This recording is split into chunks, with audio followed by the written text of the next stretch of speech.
Okay, let's get started. Welcome everybody to day 2 of the Paid Search Association conference. We are happy you're with us, and I will try to advance the slides.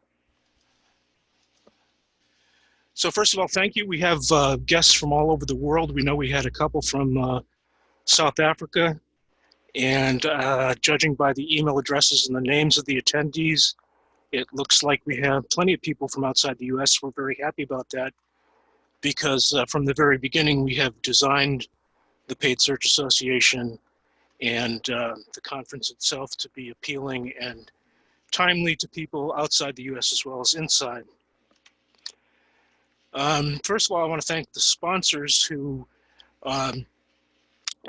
contributed to make this possible. Microsoft Advertising is our biggest sponsor. Thank you, John Lee, Christy, Olson, Perna Vergi, and everyone else that helped us with that. Closed Loop is an agency that is a gold sponsor, and PPC Ad Editor is a tool that is also a gold sponsor. So thank you very much for that. Thanks also to the speakers. We have today, Ginny Marvin from Third Door Media is the moderator. AJ Wilcox, who's at this moment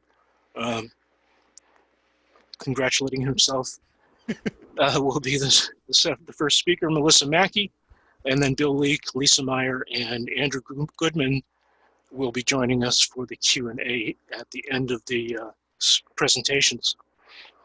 Also, thank you to the producers. We have Gianpaolo LaRusso. I think you can see him on screen. The impresario behind AdWorld Experience, the biggest PPC show in Europe. One of the biggest in the world, certainly. Lisa Ressler, who's handled marketing. Mike Friedman, who has handled lots of things. And me, who shall share the blame if things go wrong. One thing we want to really highlight is that, we came up with the idea for this virtual conference because of the fact that so many people, speakers and attendees, are missing their usual sources of PPC information. So these usual sources of information are in various stages of being hurt by the COVID-19 pandemic, as lots of the rest of us are. So we encourage you to please attend their conferences when they are rescheduled. Ginny, when she comes on, will repost the link to SMX Next, which is a virtual conference coming up soon. Gianpaolo's AdWorld Experience has been rescheduled to October, right, Gianpaolo? And then PubCon is kind of in limbo. Yes, we don't exactly. know. Okay.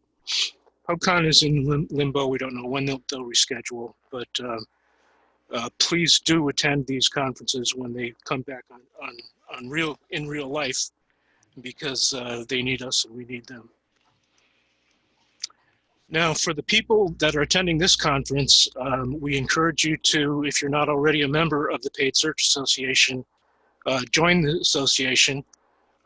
It's pretty affordable to begin with, but we're giving you for the course of this conference 20% off the membership fee if you use the code PSAC20. Now, if you have a question during the conference, a question that you would like a speaker or panelist to answer, please use the Q&A mechanism, which is down at the bottom. You can get to by hovering down at the bottom of your screen, and the Q&A box will open up. Now, Christian just asked a question from Barcelona, and that is whether we're going to open up the chat for panelists today. I'm sorry, to attendees today. And I'm going to make a snap decision, which is that we should open up the chat to attendees today. let's try it today.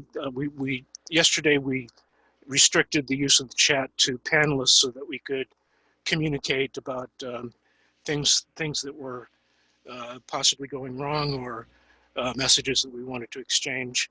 But let's leave it open to everybody, and panelists and speakers. If you want to chat with just panelists or speakers, you can choose to do that by clicking the down arrow.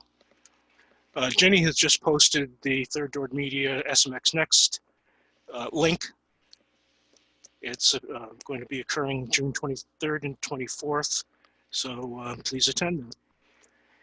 And that is it. I am going to stop my presentation. I'm going to stop sharing, and we're going to turn the podium over to Ginny Marvin, who will be the moderator all day today.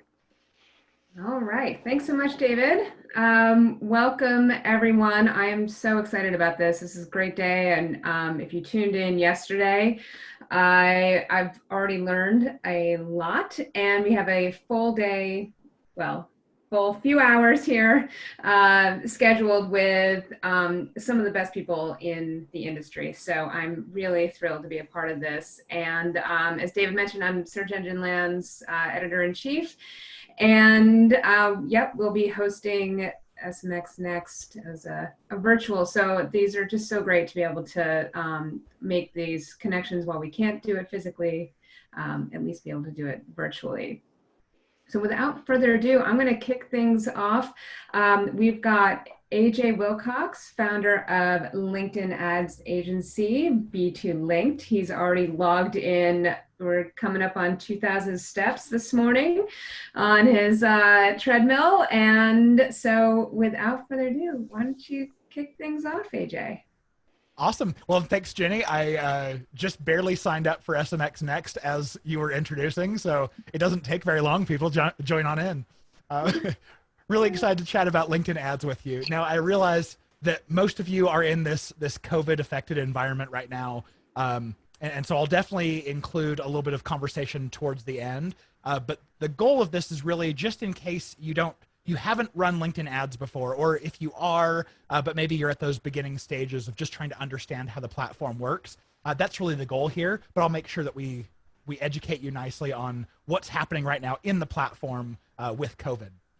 So a little bit about me. I stumbled onto LinkedIn ads about 9 years ago and totally fell in love with it not because the platform is especially user-friendly or great in any way, but because my sales reps kept coming up to me and saying, AJ, we absolutely love your leads. We're fighting over them over here. Keep it up.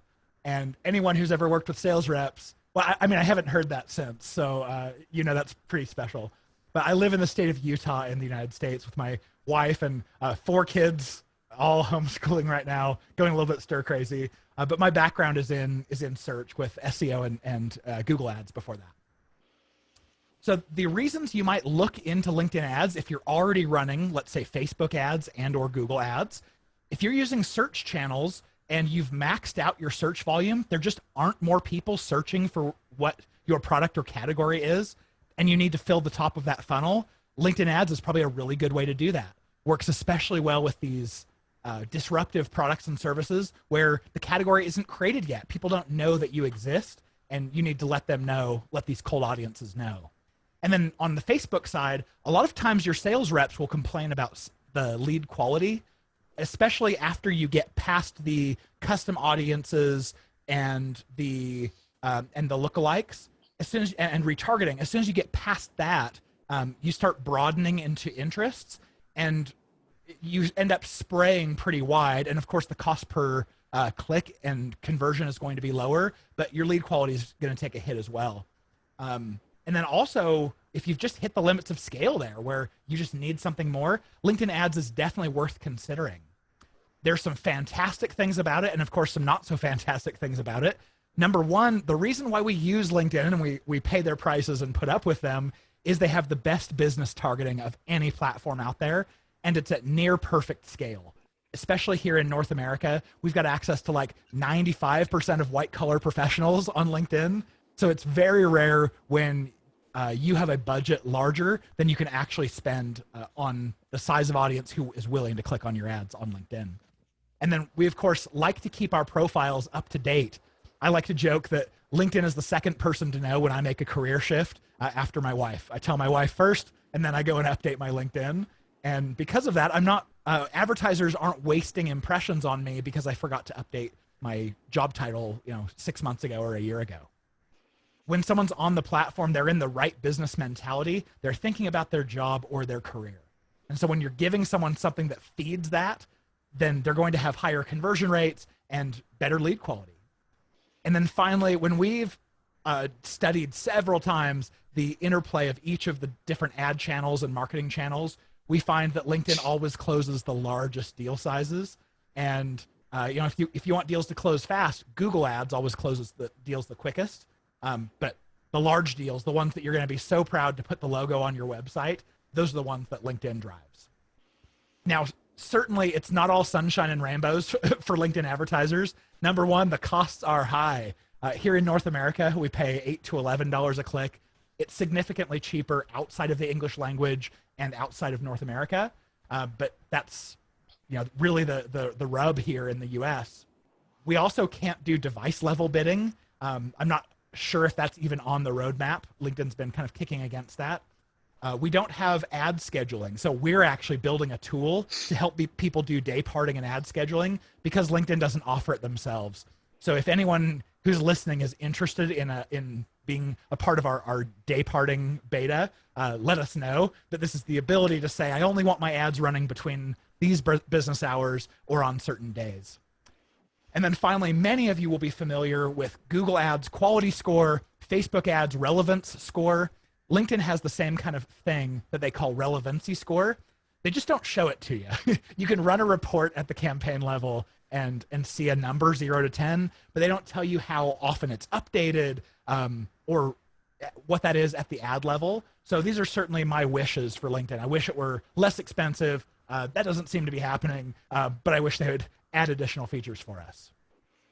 So because the costs are so high, we wonder, okay, who is the right kind of person or company to consider LinkedIn ads? And what we find is if you're in business to business lead generation, and when you close a deal, it's worth $10,000 or $15,000 or more, then LinkedIn ads is a no-brainer. It's really uncommon when our clients spend more than $1,000 to $4,000 in ad spend in order to close a deal. So if you're going to make $15,000 when someone closes, plenty of meat on the bone to compensate a sales rep and to pay an agency and to pay for that ad spend. The next is if you're trying to hire someone, a white collar professional for your company, it's a really straight offer to say, hey, we're trying to hire a new sales manager. So let's target the job title of sales manager in our area already, and then just show them ads that say, you look qualified, do you want to apply? And you end up getting these really solid passive candidates. And then finally, higher ed does really well. A lot of MBA programs advertising to people who already have a degree but don't yet have a more advanced degree. Any sort of social advertising that I do, I like to picture this acronym. It's the 3 things that you need for any sort of social ad.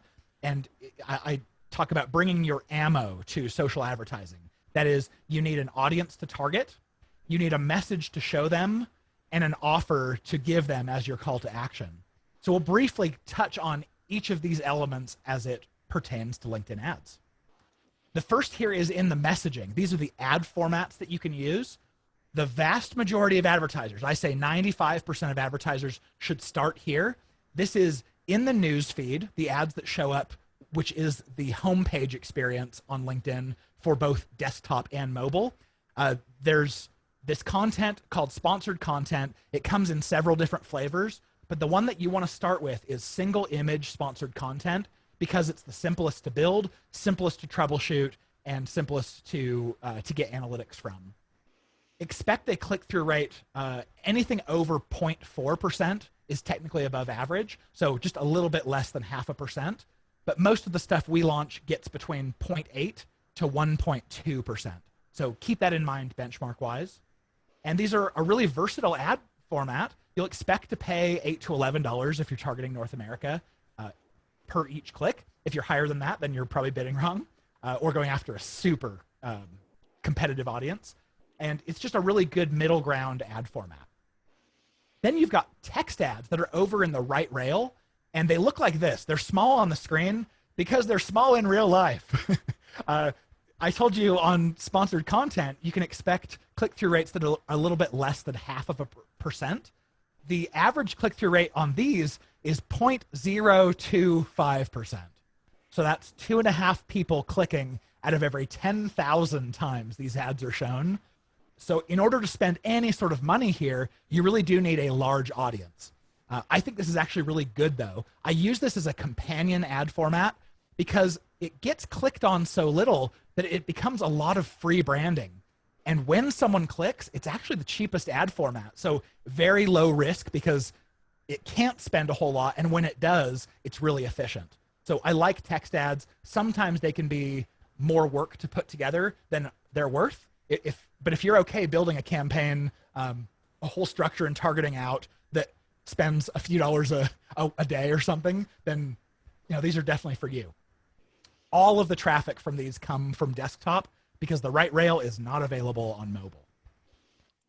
Then they have sponsored messaging. Now this is where, not like the other ad formats where you pay when someone clicks, sponsored messaging, you pay to send it to someone's messaging box. And these are the highest risk ad format, oftentimes the most expensive. We see average costs per click in the $23 to $58 range. So it takes a really special kind of offer. I like to think of it, if I were to get one of these messages as a cold email, would I be excited about it? If yes, this is a good ad format for you. If you wouldn't be excited about it, you'd call it promotional and mark it as spam, then don't send it because this will be really, really expensive. Then you have LinkedIn's creepiest ad format that they actually stick your picture in the ad itself. These are also over on the right rail. They actually replace a text ad unit. I didn't used to recommend these, but LinkedIn cut the prices on them to about 1/3 of where they were. So now you can get costs per click that are lower than sponsored content. So I started recommending these a little bit more. And they can be used nicely for campaigns to get people to follow your company page. Then we have lead gen form ads. So anyone familiar with Facebook's lead ads, this is the same type of solution where someone can convert on your ad without ever leaving the LinkedIn experience. It leads to 10 to 50% higher conversion rates. In select occasions, especially if you have a bad landing page, we've seen these convert at 2x to 3x higher than what your landing page was. So they are great from a conversion standpoint. But be aware that this traffic, because it doesn't ever land on your website, you can't track it with UTM parameters. You can't retarget it with your Google and Facebook, which I really love to do.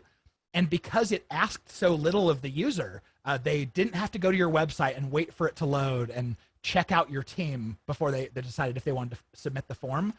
And because LinkedIn autofills everything they know about you, and all the prospect has to do is say, yes, that looks interesting, submit, you will tend to see lower lead quality.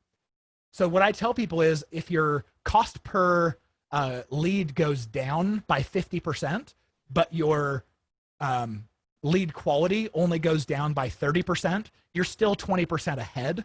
And so it makes these worthwhile to try. About 60% of our clients use these exclusively, and they can be attached to any sort of sponsored content, so in the feed ad, and they can be attached to any sort of messaging ad. Of course, you don't want to go in every single day and manually download a CSV of all of your leads for the day and get emails out to these people late. You'll want to use one of their integrations. If you happen to have Eloqua, Marketo, Salesforce, HubSpot, and a few other notably enterprise level softwares, if you happen to have those, there's a native integration. But if you don't, Zapier.com has a $20 a month on their $20 a month plan. You can pipe your leads from here directly into pretty much any system that you have. We also have video ads. I don't recommend these, at least not yet. They don't have retargeting like you can get on YouTube or Facebook, where if someone's watched a certain percentage of your video, you can show to them again. So I feel like it's a little bit of a waste. And it's also 10 to 20 times more expensive than Facebook ads for video. So I don't recommend them for LinkedIn unless you have amazing video creative. And then there's carousel ads, blatantly ripped off from Facebook. Every time that you create an ad here, you have to essentially create 3, 4, or 5 ads within a single one. So it's a lot more work to create. And we're not rewarded by better performance. We're not seeing terribly higher click-through rates or much lower of costs. So I just say, don't use it unless you have a really specific need to have lots of little tiles and choices for the user. When you are creating any sort of ad on LinkedIn, realize that these people are in a hurry. They are on their way to do something. They're not there to necessarily consume like they might be on Facebook. So get straight to the point. You start with everyone's favorite radio station, WIIFM, what's in it for me? So you give the value to them first off, and then you give them a strong call to action. And get through it quick. Don't use a lot of flowery language or wax poetic, and keep it, the intro text we get on sponsored content, they allow you 150 characters before it truncates. We try to keep under 130 when possible. And then imagery. A lot of people try to convert people with the image. They'll put all kinds of text up and let people know the date and the time and the location and their logo. Don't worry about that. The image's whole job is just to get someone to stop scrolling so that they read your ad copy. So make sure that it's visually interesting to look at so people will stop. And something that helps here is making sure that it contrasts in color. So LinkedIn is very blues, grays, and whites. Opposite on the color wheel of blue is orange. So try to use orange accent colors or brand colors whenever possible. Saturate in greens and reds whenever possible as well. So I'll show you an example of a really high performing ad. This actually kind of breaks the rules on a few of my suggestions, but we tested into this to make sure we could thoughtfully break the rules. So intros, we like to keep under 130 characters. This actually goes to about 150, so it still doesn't get truncated with a ... see more. But you can see we lead with why you should pay attention. So we analyzed over 18 million sales emails and found the 6 best practices that will increase your open rates today. So that's the why you should pay attention. We have research no one else does. We're going to make you better at your job in sales. And then click to download the new infographic. So that's our strong call to action. We're telling them exactly what to expect here. And then headline down below here, we're telling them that this is a download, and we've given them the title of the asset, which is the secrets of email prospecting. And the image, this was not created by a marketing department. This was shot on the Android phone of our client, of just one of the sales reps in his office. So it's attention grabbing because it doesn't look engineered. And by the way, that ad converts at like 45%. It's crazy. Then we get to the targeting portion. So many cool targeting options. What I'm showing you here on the screen is only about 1/5 of everything that's available on LinkedIn. We can target by job title, department, seniority, skills, even the names of groups that people are members of, company size, company industry, even company name for you account-based marketers out there. The education, like where they went to school, what they graduated in, what they studied, the male, female split, age, especially geographies, now that they've integrated with Bing's geo data set, so you can get really specific about individual cities. But what's so cool is you can combine almost all of these to make tighter audiences, and you can also exclude chunks that you don't want.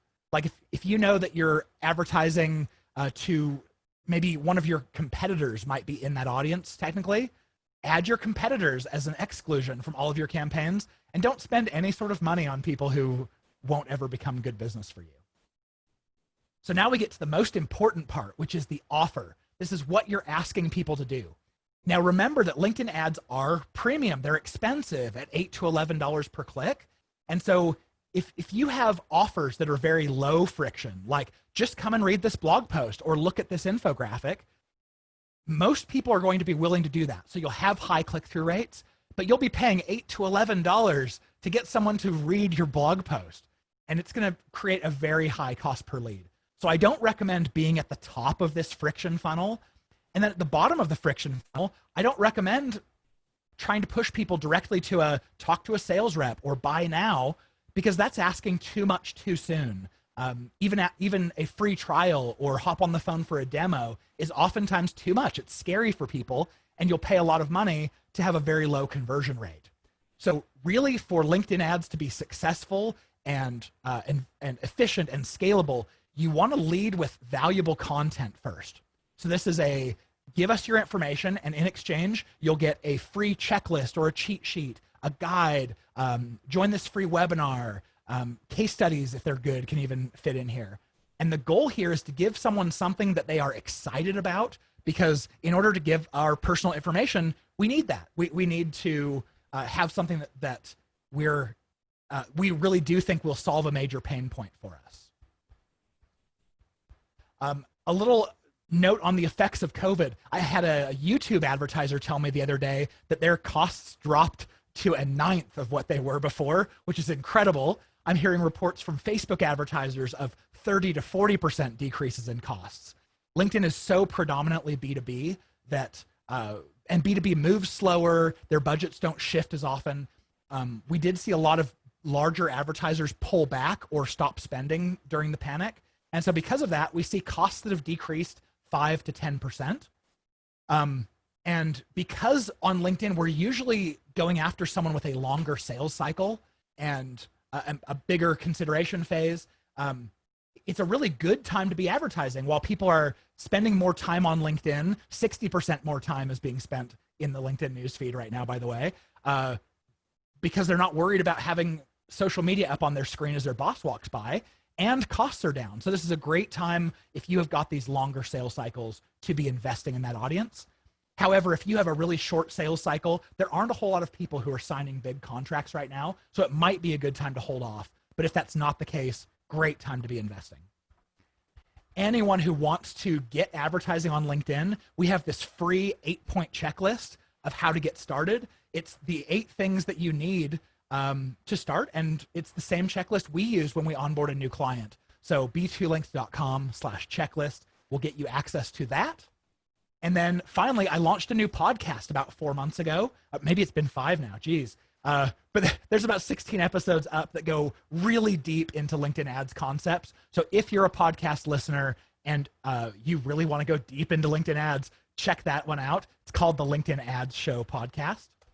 And with that, Jenny, I hope we didn't go like railroad through Q&A. I'd love to open it up for Q&A. Yeah, no, perfect. Thanks so much, AJ, and fantastic information as always. We do have some questions in. I think you may have touched on this with the podcast, but somebody's wondering, Greg is wondering if you have a newsletter or suggestions for how people can stay up to date on changes to LinkedIn. Yes, so I do have a newsletter, but honestly, it gets ignored a lot. So feel free to go to b2links.com, sign up for the newsletter. You'll hear about the major announcements, but we're not sending stuff weekly. I don't want to bug anyone. But podcast is by far the easiest way. Or follow me on LinkedIn. I keep sharing all the cool stuff on LinkedIn just with my organic shares. So follow over there. If you do want to connect, make sure you customize your request, because if it's not customized, I don't know why someone wants to connect. I just ignore them. Okay, great. And then this is actually an interesting question. Google and Facebook. I'm not aware of it if they have. Can you repeat? Sorry, my internet connection was going fuzzy on me. Oh, sorry. So Google and Facebook have said that they're offering credits to businesses, particularly those who have been affected by COVID. And the question is LinkedIn doing anything similar? Oh man, I wish. Yeah. No, LinkedIn has not offered anything financial to anyone, even if you fight for it hard. So yeah, I wouldn't count on them for any sort of monetary kindness, unfortunately. Okay, and then Connie Ross is asking about, can you speak to the LinkedIn targeting that is available within Microsoft advertising? Yes.